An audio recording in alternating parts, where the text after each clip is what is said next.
moving sideways, right? But even when we're moving sideways, we can still see where bank took money, right?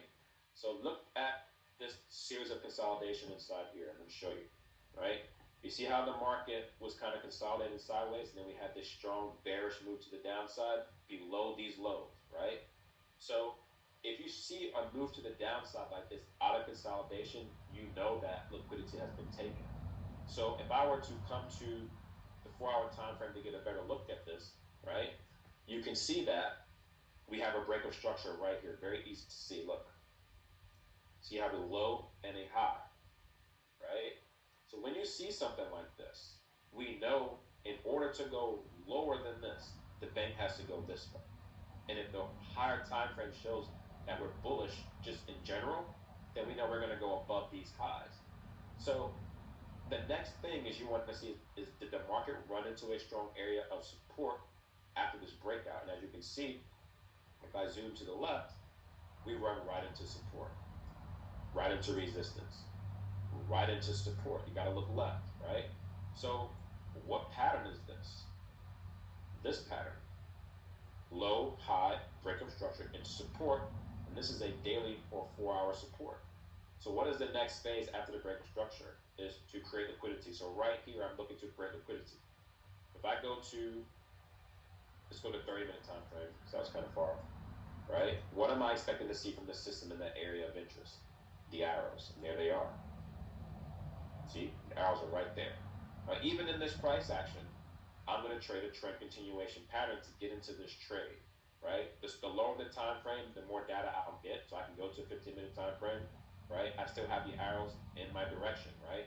So all I really need to see is I really need to see a break of structure above one of these highs. If you look to the left, you have an area of resistance here, an area of resistance here. All I need to see is a break of structure above one of these highs, or break of structure of one of the current levels that I see in this consolidation. As long as I see the market making higher highs and failing to break this low, I'm just going to trade a trend continuation based off of that. So if I look at this, I mean, honestly, on a daily time frame, you get a better look at it, right? Notice we do have this push to the upside that breaks above this area of resistance. So if I draw a line from here to here, right, we have a breakout right there. So what's the next phase after this? For the bank to do what? Create liquidity. Now we're already trending, so we know we're trading trend continuation, right? Now we go to a lower time frame just to get a better look.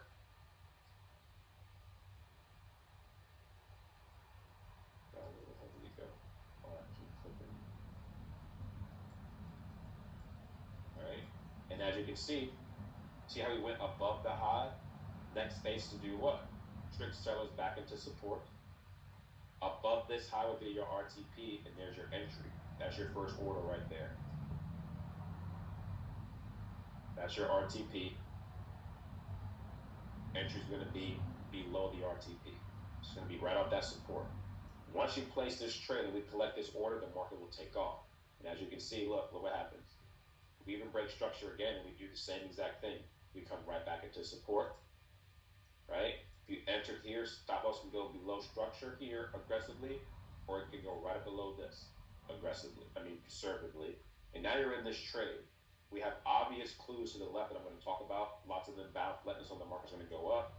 But all we need to do is trade to a level of resistance. And as you can see, white line here, white line here, white line here. If I just draw a line here, we hit take profit to the wick. If I stay in it a little bit longer,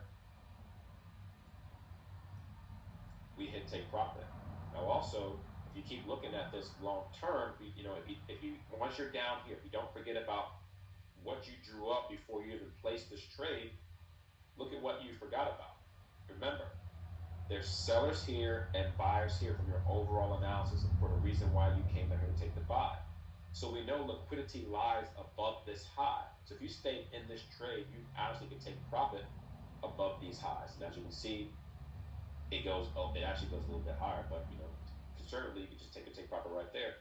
And you would have had this long trade because you knew liquidity lied above that high, and you would able to be able to snatch that full trade.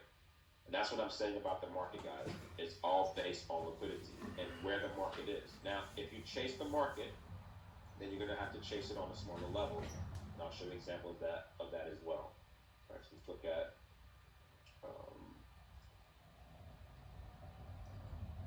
today. Just as an example.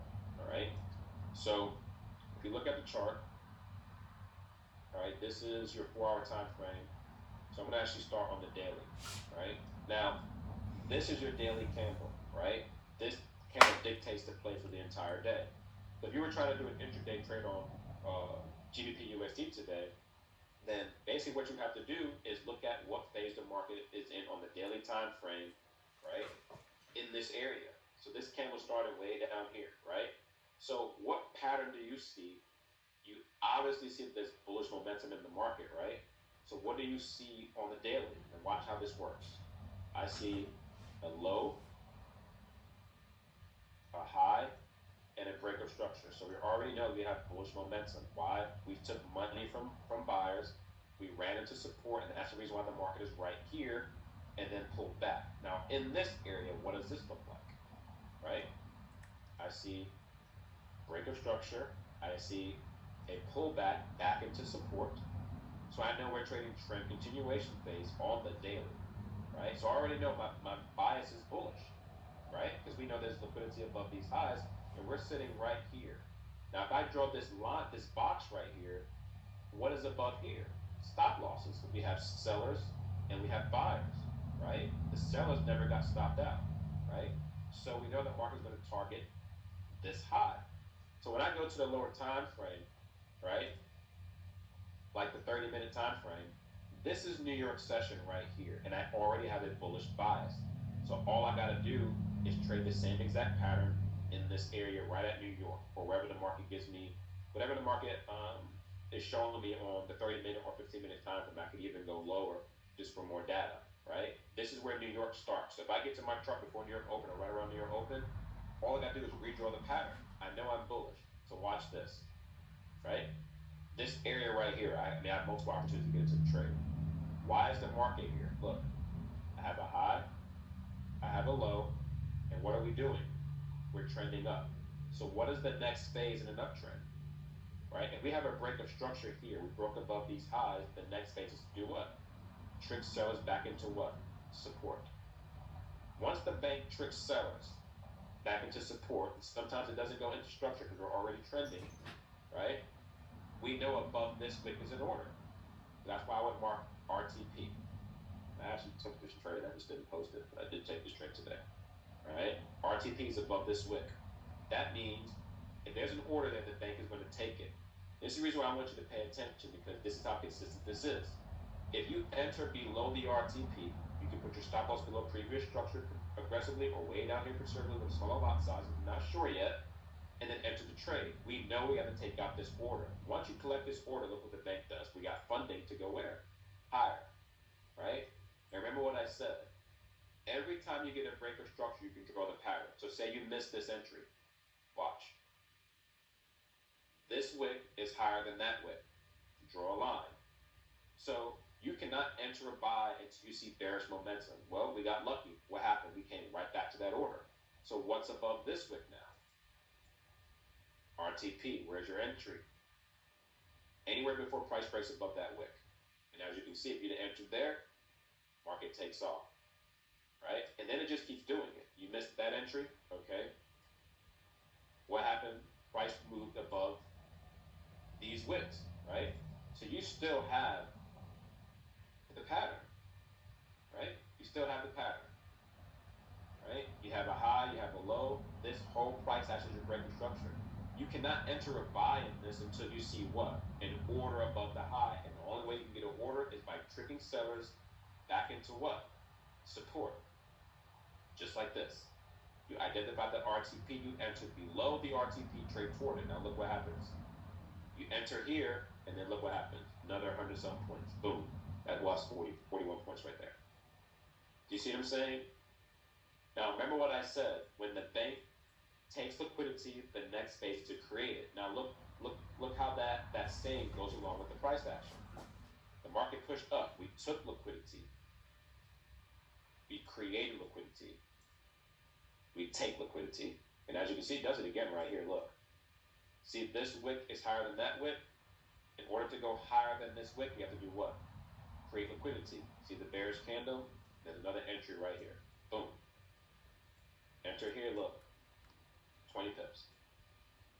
You see how I'm constantly trading this pattern over and over again in an uptrend. See how that works?